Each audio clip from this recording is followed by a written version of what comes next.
All right. Hey there, everyone. Welcome to GameSpace. This is your weekly online destination where the Web3 gaming world comes alive. Each week, we bring together the greatest minds, builders, innovators, and creators from the blockchain gaming sector. We explore the latest trends, share cutting edge ideas, and connect with a vibrant community dedicated to redefining the future of gaming. So join us every week at GameSpace. And lucky today we have the one and only Roustan joining us. I've known Roustan through various online communities, and he's been such a prolific member that not only creates incredible artwork, has amazing talent, but also is just such a participant in these communities, helps educate, onboard people, bring creativity to life at the intersection of Web3, 3D, and gaming. We're really pleased to have him on as a guest. So, Roustan, welcome. We'd love for you to kind of to kick us off, share a bit of background into who you are, what you do at a high level, and then we'll dive a bit deeper into the specifics. Well, first off, thank you for that awesome intro. For someone saying they've never really done intros before, I really appreciate that. It's really kind of you. And yeah, I'm Paul Roustan. I'm a body painter. I paint on people, and then I photograph them. I've said that probably a million times because I've been doing this for 19 years now, and it's started as an obsession, and it's still an obsession, and that obsession has translated into Web3 now, and I think I'm motivated heavily by just creating things. I think I think I will die if I don't make shit, and I'm not motivated by money. I have to make stuff and put it out there, and then I just forget about it basically. But that's in as simple words as possible. That's who I am. Amazing. That's a great overview as well. So, I mean, you mentioned kind of the body painting aspect and how that started to intersect with Web3. So, I would love to kind of learn a bit more about that, what got you into it, and how you started tying in, how you were introduced to Web3 and how you started to tie that into your artistry. Well, all right. So I was originally a cartoonist, and then out of curiosity, I was working for an adult magazine doing editorial illustrations, and I had just pitched the idea to paint one of the models in the photo spread, and they let me do it. And as soon as I did it, I was hooked. It was like I found what I was meant to do, and I just started doing that like a madman, basically. And in about 2013ish, I started messing around with Bitcoin a little bit, and I was pretty into it until I had a conversation with my father, who's a really smart dude, and I was telling him about this Bitcoin. I was like, "Have you heard of this Bitcoin stuff? It's pretty awesome. I think it's gonna be a good investment, big deal." And he's like, "No, no way in hell. There's no chance that I'll ever make it. No way." And so because I respect my father's opinion, I kind of like veered away from it for a little bit. And then of course, I would have been right. And funny story short is like in 2020, he was like, "Hey Paul, have you heard of Bitcoin?" I was like, "Oh my god, oh my god." Anyways, so in 2021, March 2021, I'm big on YouTube. I make most of my income right now through YouTube and Patreon, and I study YouTube a lot. And so I was watching hundreds and hundreds of videos, and in my YouTube stream, all of a sudden this thumbnail popped up that said crypto and art, and I was like, "Oh, now you're combining two things I'm interested in. Like, let me hear more." I clicked on the video, and it started explaining NFTs, and I instantly understood it. I instantly saw the potential, and literally like 2 days later, I minted my first NFT, and like I just got it, and I didn't look back. It was like the missing piece in my art career that just appeared out of nowhere, and I didn't realize it until I saw it, and I was just like, oh yeah, this makes sense. I have this ephemeral artwork of body painting where I paint on somebody and then it's gone in 7 hours, forever. Nobody can see it. It's only captured in photos and videos. And here's this thing that the digital collectible NFT that video artists, animators, 3D artists, now they can sell their work as original one of ones, which was something that could never be done in the history of mankind, basically. And I was like, holy shit, I no longer have to just depend on limited edition prints or like prints. I can do something that's actually kind of like an original. And so I dove deep in that, and I started making NFTs, and I developed a lot of friends and communities, and I didn't make a sale for like 4 months. But I believed in it. I was watching all my friends, and this was like during that Beeple boom, my friends, like 18-year-olds, making 7 grand on one NFT sale, or 15, or sometimes 30 grand, and I'm sitting there twiddling my thumbs like, God, yeah, I've been doing it for like 18 years and I can't sell one thing. And but then I was like, maybe my goal will be to be the longest running NFT artist that doesn't make a sale. I was kind of excited about that, and because I really didn't care about the money, that much. It was just like, I really believe in this thing.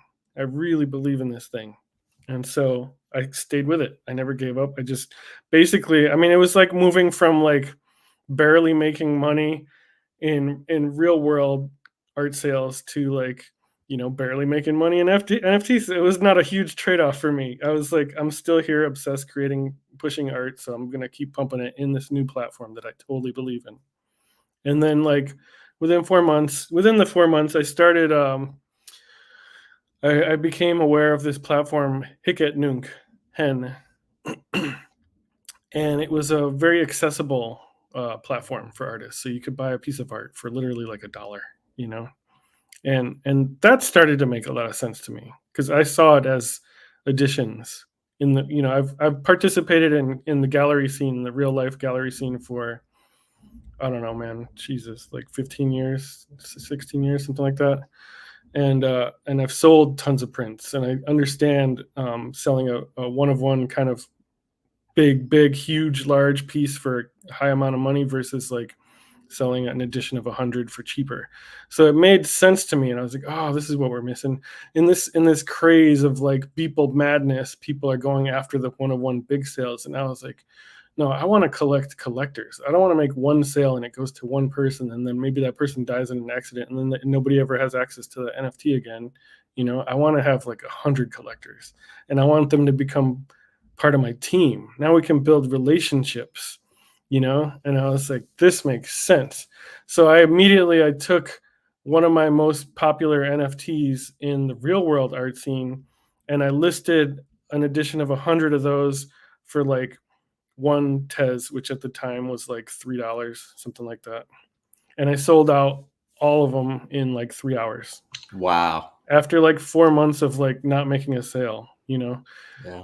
And so I started to build relationships. It really was like, yes, you could be the exception to the rule and sell a big piece for an insane amount of money, or you could be like most people and have to start from scratch and build a following, right? And so I believe in that. I mean, that's the way to go. Yeah, it's great to be lucky, but I want to know who I'm dealing with. I want to build relationships with the people that are buying my stuff. And so that really started my journey into successful Web3s. And I hate that this is kind of like a long dialogue, but it really is. We love it. We love it. Keep going. But so like one of my collectors goes by the name of The Party, and he'd been watching me early on. He's a big degen collector and everything, and he invited me to Decentraland. He said, hey, you want to show your work in Decentraland? And I'd heard of it. I was aware of it. What time was this? This was around March 2021. Mm-hmm. This was early on. I think he invited me for an April show. So this was like, he collected some of the Tezos stuff. So I didn't sell any big ones until 4 months, but I sold Tezos cheaply, accessibly around March, right? And so he invited me to come in, and he started introducing me. I jumped in there, and I was like, "Oh my god, WASD movements!" Like I'm just like I kind of retired from gaming, like in like 2005, you know. And I was like, "Oh my god!" Like I was just not into like the gaming feel of it, you know. But I was like, "Whatever. I'm in yes man mode. I'm gonna check this out." This guy kindly invited me. It, nothing can go wrong here, you know. Like might as well check it out. So he's like helping the old man walk around WASD and teleporting me to different spots and introducing me to all these people who are now like big names in the history of Decentraland, and they took care of everything. Like, we're going to show your work here at this gallery, and you just send us the JPEGs and we'll throw them up on the walls, or the links to the OpenSea links and whatever, you know. And so 2 weeks later it came opening time, and there was the work on the wall, and it was gorgeous. It was like, if it was like in real life, it would be the equivalent of like a 15-foot video screen surrounded by neon, you know, and looked beautiful. Like it would cost like $20,000 to display that in the real world. And here I did it for free, you know, and it felt, even though That's it's awesome. cartoony, it felt very real, you know. And so I was like, whoa, that's, and I've put on solo shows where I went deep in my pocket. So I know like what it takes. And I was like, wow, that's a huge advantage right there. And then immediately, as soon as I walked in, I get a DM from the party saying, hey, there's this guy here. He's a collector. He wants to ask you questions. Talk to him in the chat. And so he asked me questions, and it was the usual questions that I get at galleries. But I realized everybody could see my answer. So one person asked me the question, everyone could see my answer, and I didn't have to answer that question again the rest of the night. And in the real world, I answered the same question 50 times, you know, in the course of 3 hours. And like time is limited. Like you need to talk to the people that want to buy your work, you know. You can't waste time small talking people in this small window of time. So I was like, that's huge. Huge. Yeah, I'd never even thought of that before. That's massive. Yeah. I was like, that really like blew my mind. That blew my mind, and I was like in it at that point. And then, you know, there was a live DJ, Crimulon, followed by Category 5, who's a big name in Decentraland, and people were hanging out and they were emote dancing and chatting away, social environment, and I was just like, this is the future. This is the future. And it was all about efficiency to me. And I think people, you can't win against efficiency. You can hate on Web3 all you want, but it's more efficient than everything.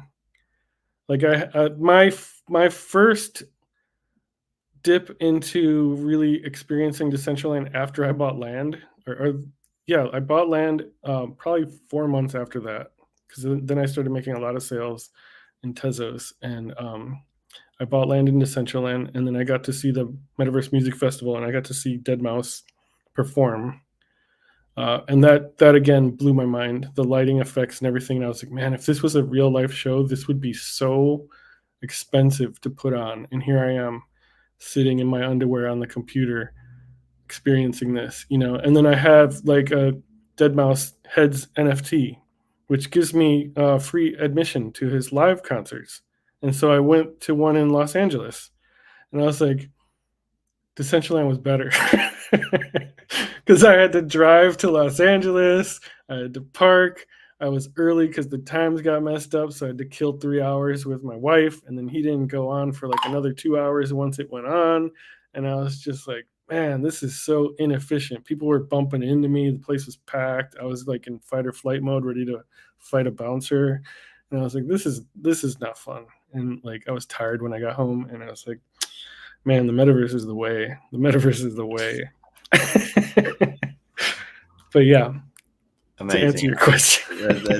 It's great insight, and it touches on a lot of what, you know, I wanted to speak through. I think, you know, you brought up community, friendships, relationships, a lot in there, and that's something that I think is just such a key element that you don't get outside of, well, you get a lot within virtual world communities that you don't necessarily get outside of that in a lot of aspects of gaming. And I think you've been a great contributor to a lot of these communities. So, when we're talking about Decentraland, let's just start off there. Just very quickly, talking of online communities.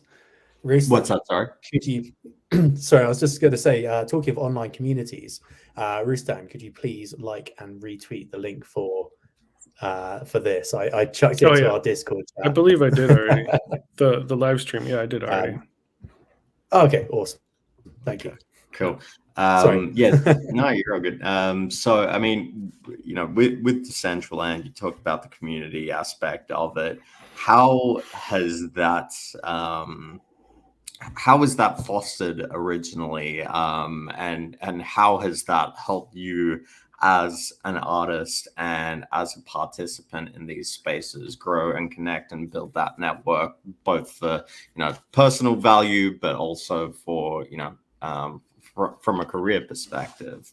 And on that note, throwing a lot of questions at you, but like if there's anything that you could show us via screen share of what some of the exhibitions or some of the stuff that you've developed for Decentraland or other communities, that would be amazing to see. Not a necessity, but if there's anything that makes sense.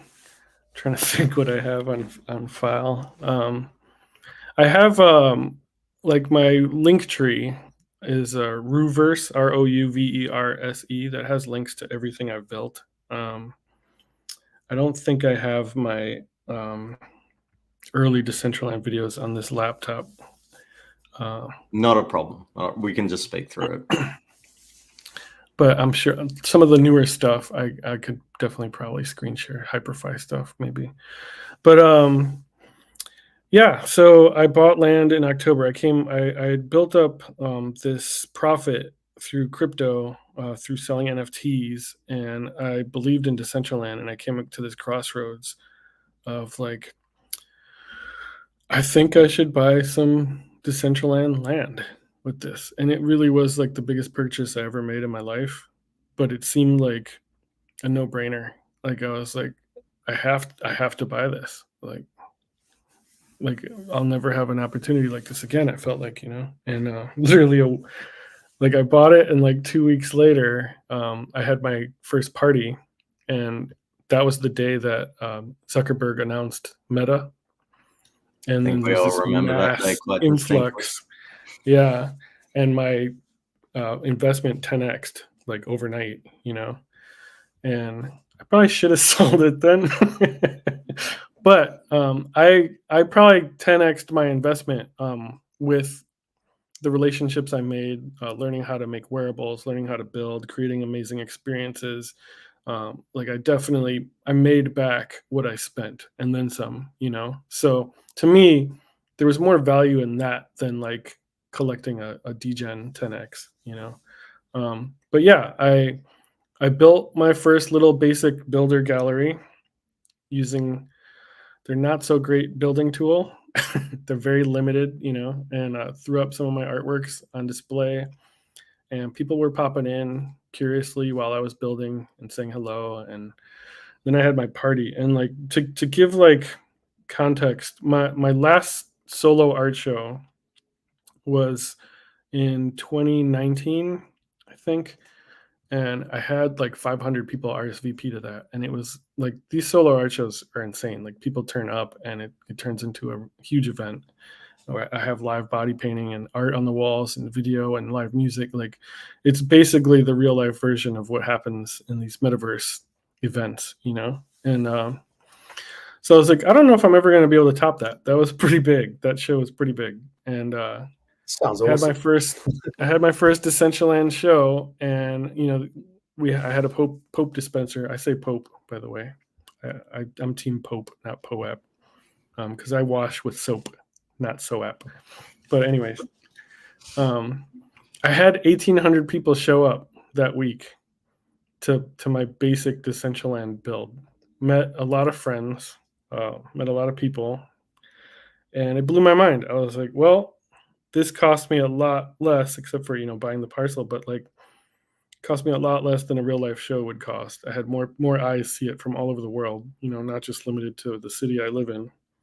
And I was like, this is way more effective, And then I don't know, two months later, I tried to get my point of interest star, and the community really rallied and came together, and it was like the first time that I felt very accepted, because like on social networks, I've been banned from Facebook. I've been deleted off Instagram 3 times. TikTok, I didn't last more than an hour before they suspended my account. Google's been good to me, um, but I'm constantly battling videos getting pulled and censorship because of artistic nudity. So I was like, how long is it going to be before Decentraland kicks me out? And to my surprise, I was like welcomed with open arms for the first time ever.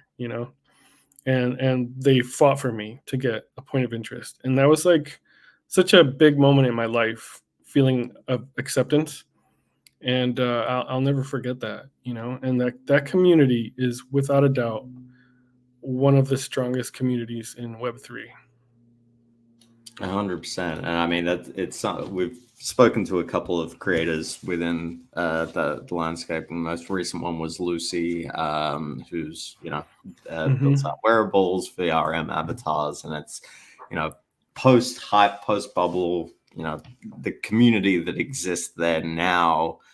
You can just see how supportive it is, and it wasn't a bunch of people that were there to quickly make a quick buck, 10x, and get out. That they value what they are able to extract from the people around them. They help build each other up, and I think that's one of the most brilliant parts about Web3. And it's definitely in other places as well, but I think Decentraland is one of the key places where you can be like, hey, whatever articles you're reading about the metaverse is dead. This is something that is persistent, that is continuing to grow, I believe, maybe not just in Decentraland, but in other virtual worlds that are adjacent to it.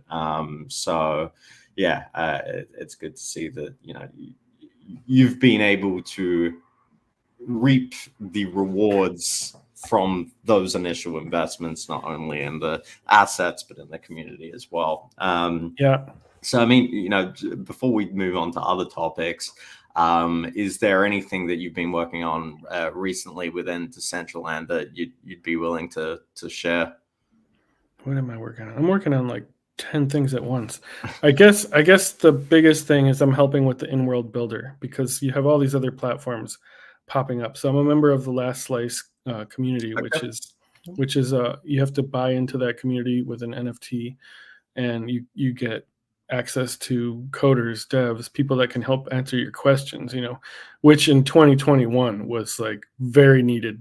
There's no tutorials on how to do this in 2021. So here's a bunch of great minds organized, and I was telling Lastrom, who founded it, boy, you got Hyperfi, you got On Cyber just dropped their in-world builder, you got Nifty Island that I had early access to, all in-world builder, and Decentraland still has this basic, boring, like web builder that doesn't work, and then you have to use SDK and coding. And I was like, come on, guys, got to do better than this.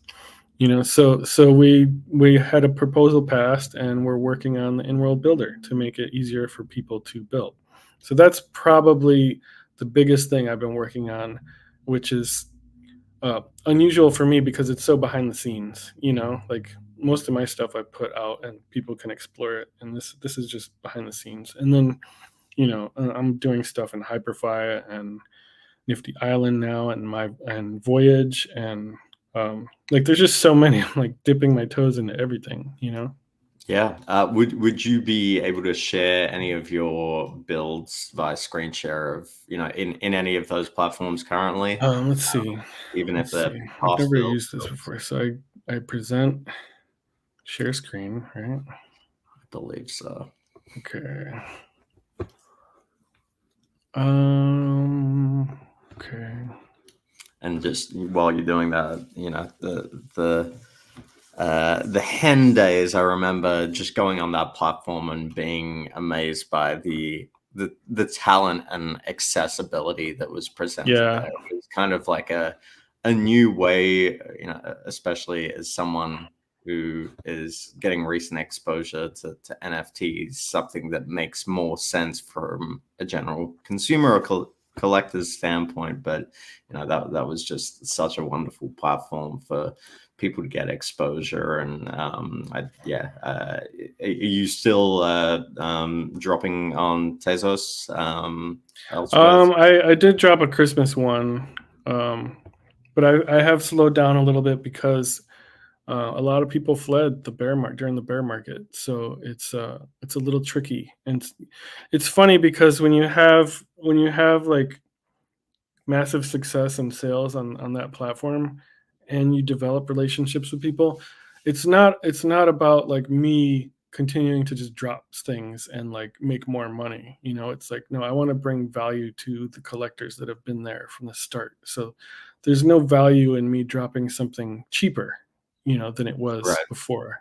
So I'm just like, during this bear market, I've just been building, making more. I have like now 2 years of content that I'll be able to sell when things get hotter. And in the meantime, I have like, instead of like listing an NFT for sale, I would mint an NFT, and in order to get it, you have to send me 10 of these previous ones, which keeps the secondary market moving, and then I burn those, so then it decreases the edition size, you know. So I was doing a lot of that during the bear market instead of like, you know, trying to capitalize on it. I wanted to give more value to my holders, you know.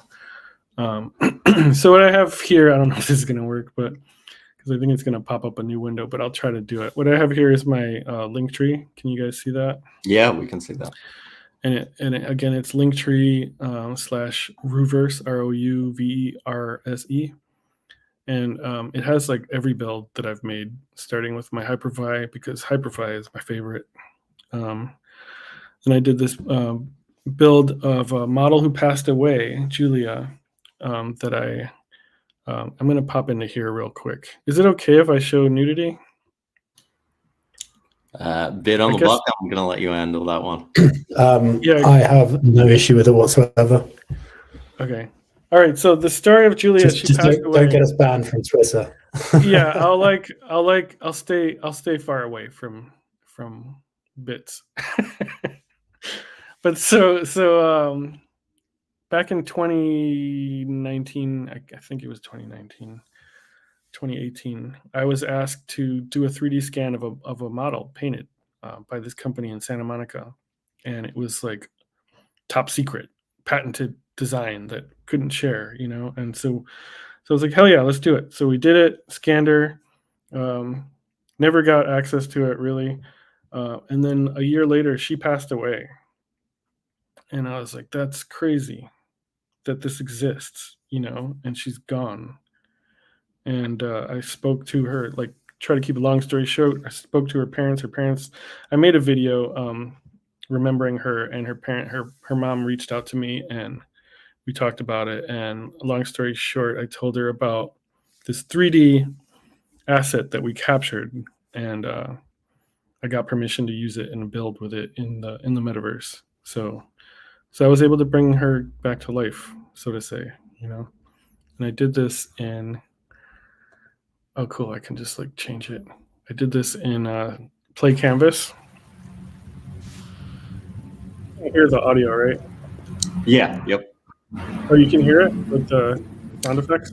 I believe so. Yeah, I can definitely hear something on top of your voice. So I'll stay far away so we don't get banned. But basically, it's like a 3D volumetric capture of her painted, and you can roam around and see her, which is crazy, you know? Yeah, it's amazing. Oops. I'm trying to bring that into Hyperfi now. That's one thing I did. Hyperfi, like I said, is my favorite. I built Blockbuster Video. And for those who are tuning in, I mean, I think Blockbuster Video in Hyperfi is probably going to be one of the most visited worlds that has been created on the platform. It's obviously the IP is attractive, but there's been a lot of watch parties there, a lot of different things happen. I jokingly said in Last Slice one day, like, somebody should rebuild Blockbuster, and everybody just laughed and nobody cared. And I was like, I think I'm going to do that. And then I went to buy the Blockbuster Video name in Decentraland, and someone already owned it, and I couldn't. It seemed to be like it got lost from a hack or something, and I couldn't acquire it. And so it just seemed like I guess it's not going to happen. And then I stumbled on Hyperfi, and I was like, all right, I'm going to do it in Hyperfi. And it turned out to be like way better than I could have imagined, But I spent like a solid 21 hours placing individual videos on the shelves. And I was able to view this in VR for the first time last week. I bought a Quest 3, and it's mind-blowing. Absolutely. Like, there is really a moment where for a second it feels like you're walking into Blockbuster Video. And yeah, we have viewing parties. People have rented it for parties. Working on a Quest that's been in the works for like a year, but it's like almost there now. A simple quest to win a VRM. And we got a visitor here. Oh, and I also have like I dropped a lot of my Vipes. If you guys don't know about Vipe.io is it's like one of the best VRM NFT collectibles you can work with, and they work with so many different brands. It's really wild, and they're very good to communities. They have a solid community, very active, really good human beings from Spain. Let's see what else I got here. And yeah, I mean, as you're pulling things up, obviously, seeing the Kid Called Beast there. You mentioned VRMs, you mentioned Vipes. For those who are tuning in that aren't familiar with OpenMeta, and more specifically our Emergence SDK, if you're building in Unity or you're building in Unreal and you want to support bringing NFT assets in as avatars, using the VRM file format, you can integrate our SDK into your game that you're building in those platforms, or your experience that you're building here. We're big supporters of the VRM standard, and so we just want to help the ecosystem expand. And it's great seeing things like Nifty Island come out. New one, well, not new one, but relatively new one. Diverso. They just added VRM support yesterday, and I think in the web, the intersection of the 3D and NFT communities, it's getting the adoption that I think a lot of us have been wanting to achieve for a while now. A lot of people are building VRM avatars. A lot of people collections are moving their 2D assets into 3D and building on VRM. So it'd be great to kind of hear about what your experience with VRMs is, and what your what benefit you see. That's my dog. I mean, sorry about that. Yeah, so we're big fans of dogs here, so you're all good. He's gonna do this for a while, I guess. So Hyperfi introduced me to VRMs, and that was kind of a big game changer for me, and it really has shown me the potential real value utility that a collectible could use. And I actually won a CloneX in Decentraland through this event, and they give you 3D assets, like fully unoptimized 3D assets that are rigged, and so I had to learn how to optimize and convert on my own and try to bring it into Hyperfi. And so I did that, and then I saw the value in that. And it's funny because we talk about like trying to onboard normies into Web3, but I have also learned that it's hard to onboard NFT communities into the metaverse. So I often refer to like basic NFT PFP collectors as like Web 2.5. that they don't fully understand the potential of what they own, and so like I'm sorry about the dog. So I built I had a CloneX party in Decentraland. I even had like the DJ of the CloneX community member DJ the party, and I was hoping to get a whole bunch of people in. I put their PFPs on display, and like to my surprise, not that many CloneX members turned up, and Decentraland community turned up like mad, like always, and it was a big, great party, but I didn't get as many CloneX people as I'd liked. And so then I was into a kid called Beast. I was really into the art. I wish I had bought it when it minted. It boomed real hard, and I was like, damn, I can't get it now. And then and then sorry, my dog is so distracting. I don't know if he's super loud to you. And then the floor dropped, and I bought in quick. I bought 2 of them, created VRMs. One Existence, who owns this HyperFi world, offered it to anybody to build on. He actually offered a Decentraland name of a kid called Beast, and I was like, I could do it. I could build it on Decentraland, but I want to build it on HyperFi. It's be way easier. so I built it on HyperFi. Here it is. I'll run around. Let me walk around while I'm talking, and I have these 2 avatars here that anybody can pop on if they want to explore and they don't have a VRM themselves. But basically, I wanted to do the same thing again and like onboard a kid called Beast. So I have like PFPs on display of the people that, that's One Existence's Beast right there. I have like a bunch of others here, most of my closest friends in Decentraland that are also Beast holders. I have like a Beast DJ that's a kid called Void DJing the set here, NPCs dancing, and people can come. And I had quests where they could like collect special NFTs with assets attached to them.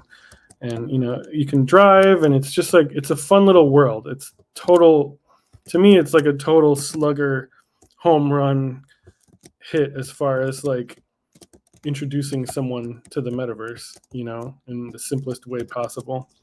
And so I built that for that community. And again, to my surprise, not that many people showed up. More than CloneX showed up. And we've had 2 events there, and we've had fine turnouts, but I want to see everybody. And it's cool to see now that Nifty Island has inspired people to use the tutorials that I made for the Kid Called Beast community to create their own VRMs, because they're pretty amped on Nifty Island, which is cool, Yeah, it seems to have been a very big multiplier of VRM adoption over the last couple of weeks.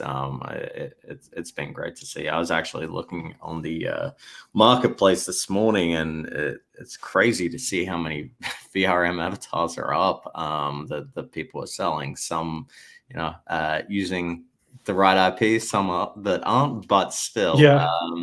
I think it takes something like the Nifty Island experience for people to understand the potential of what can be done with these assets. Yeah, I mean, I guess it's like a team of 30 people. They're like doing some incredibly smart things that I think all other platforms should bite a little bit now. It seems, like the gamification, the earning blooms, it makes it fun for everybody, and it makes them want to use these assets that you and I have been figuring out for the last 2 years, and I think like even those who don't initially have the intention that maybe they're to kind of farm bloom or to take advantage of this play to airdrop mechanism, they kind of see what's happening, get curious, and then kind of adopt via association, because that's what everyone else is doing. So yeah,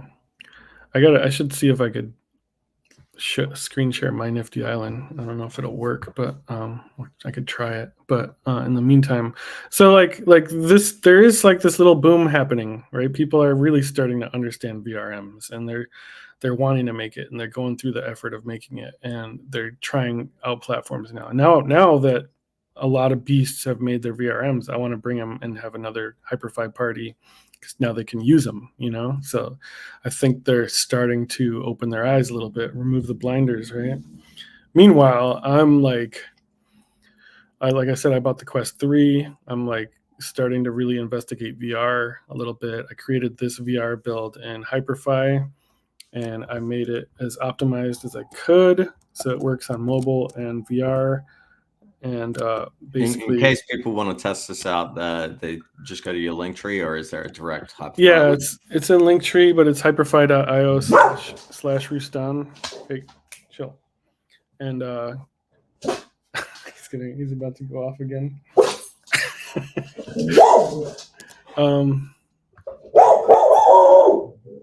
Okay. Sorry. Whoa. Hey, You're all good. Come here. You're all good.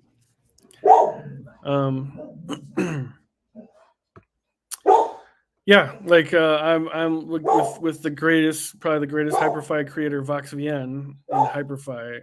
We've been sort of challenging each other to build really optimized builds that work on mobile and VR, because we believe in that. We believe in web more than apps a little bit, because most people don't have computers. They use their phones. They have them attached to their hands at all times. Can't even eat with a friend without them looking at a phone. So I'm trying to wrap my head around that a little bit.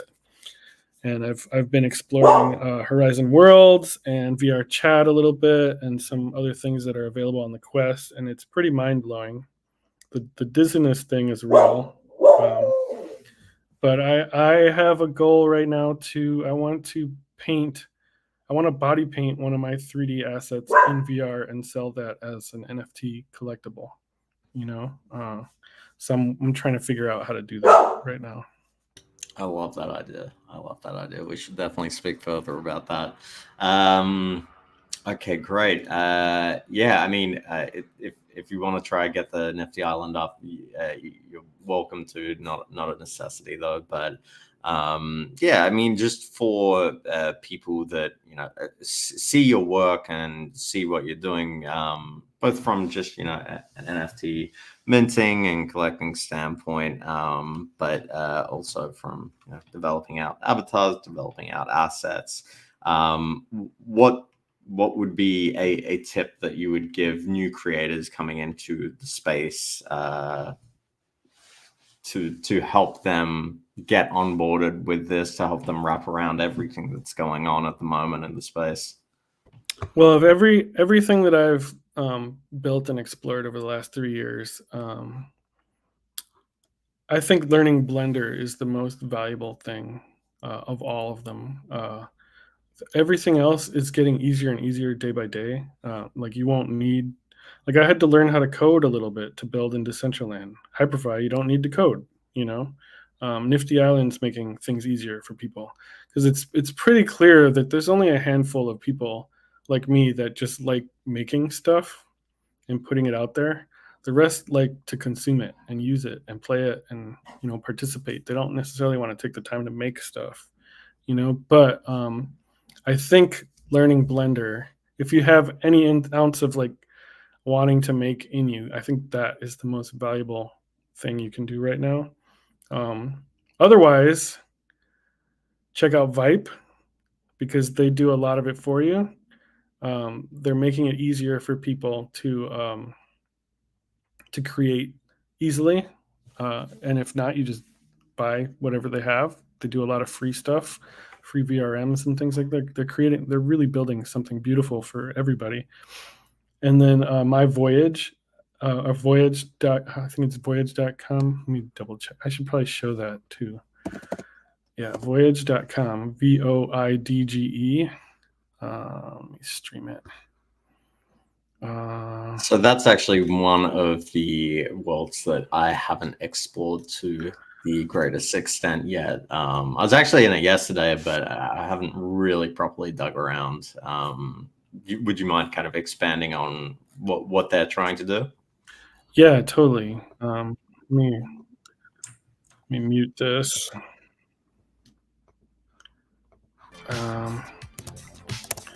So on cyber. To me, this is an on cyber killer. Just because this is so smooth. This is so clean. This is really just like showcase your collection. There's a little bit of gamification in it. They're doing lots of cool things, but like the way the camera movement works, the avatar, the animations for running, everything is just so smooth. And you can display all your NFTs, GLBs, videos. There's like a Vipe build that was gifted to Vipe collectors. That's this school for Vipes, and so like you can go and you can add scenes to your space station. You can fly around. You can get drunk. Let me get drunk for you real quick. There's this giant. This was like some company promoting or some creator promoting their beer, and so you just jump in the beer. And now like the world's all like tipsy. Right. That's And fantastic. like it actually kind of makes me sick a little bit. And then there's like this crypto Rastas thing, and like you go, oh my god, like I'm gonna throw up just from the drunk thing. Like you go into their little farm and you come out a little bit slower than usual. So you just got drunk and now you're getting high. Yeah.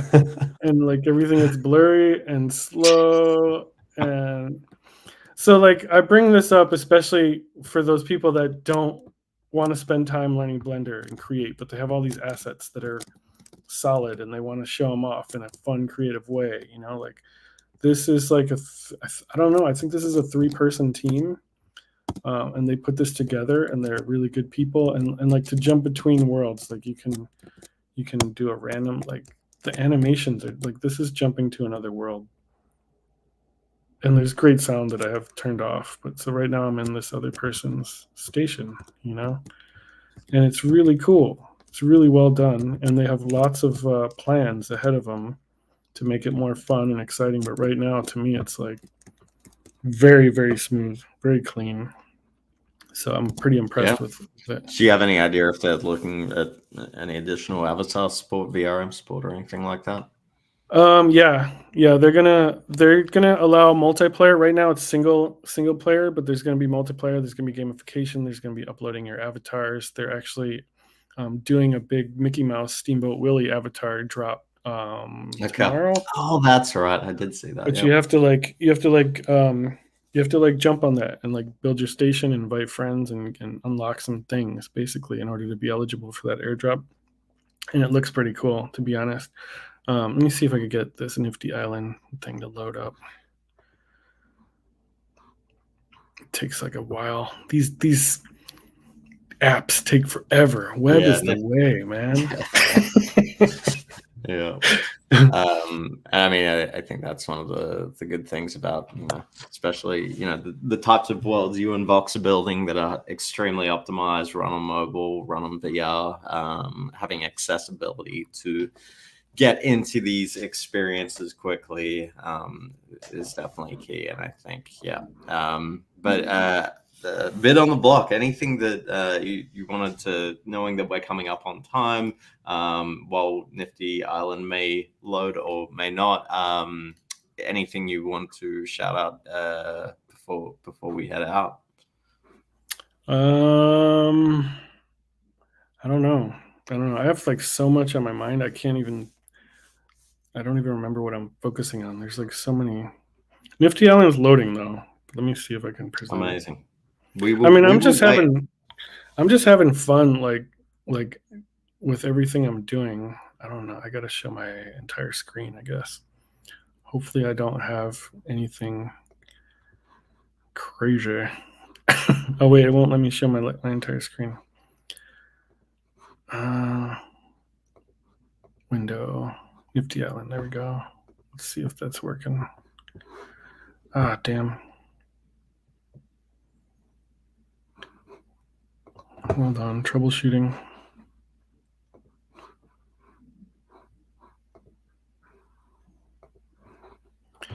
Oh, it's saying like I have to go to my system preferences or something. Okay. Not an issue at all. Be it on the block, anything that you wanted to call out before we head out? No, you've covered everything. This has been awesome. Thank you so much. And apologies for the technical difficulties at the start and lack of video on my side of things, but this has been awesome. I love the work you're doing. That the blockbuster setup is so dope. But yeah, we'll have to get you back on for the Nifty Island demo. I know with Mac, sometimes you have to then like restart after you allow permissions to share your entire screen. And I'm not sure if you're actually on a Mac right now, but yeah, I am. You are. Yeah. Sometimes it's a bit difficult. You have to change your settings and then reboot and restart and all of that. So yeah.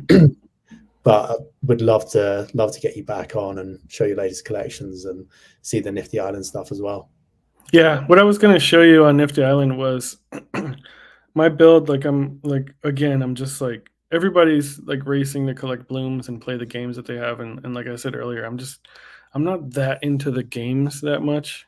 I like making things, so I've been terraforming and sculpting these giant Amazonian women, and I've been spending way too much time doing that. I can say that after I made like 7 or 8 women. I'm kind of bummed that I can't download it, and use it and like create an asset out of it.